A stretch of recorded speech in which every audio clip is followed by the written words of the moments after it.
મારે કોઈ બાયપાસ કરાવવાની ગણતરી નથી. મારું નામ વીરજીભાઈ ગોવિંદભાઈ નાખિયા, ઉંમર વર્ષ 48. 3 નળી 90% બ્લોક હતી અને 1 નળી 100% બ્લોક હતી.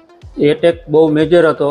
તેમનો ઇકો કરવામાં આવ્યો હતો ત્યારે તેમનું હાર્ટ 20 થી 25% કામ કરતું હતું. રજા આપતી વખતે ડોક્ટરે અમને એવી સૂચના આપેલી કે આમનું જે બાયપાસ સર્જરી કરવાનું છે એ બહુ રિસ્કી છે. કોઈ નતો એકતો, તરત શ્વાસ ચડતો હતો, બેઠું થઈ જવું પડતું, પછી જમાતું નહીં, સૂતા બેહતા ઉઠતા સતત થાક લાગ્યા જ રાખતો હતો. અમારી રીતે તપાસ કરતા હતા કે આનો શું ઈલાજ કરવો, તો અમને જાણવા મળ્યું કે રાજકોટમાં ડૉક્ટર નીરવભાઈ મહેતા છે, ત્યાં ECPની ટ્રીટમેન્ટ થાય છે. સાહેબની સૂચના મુજબ ECP ટ્રીટમેન્ટ શરૂ કરી.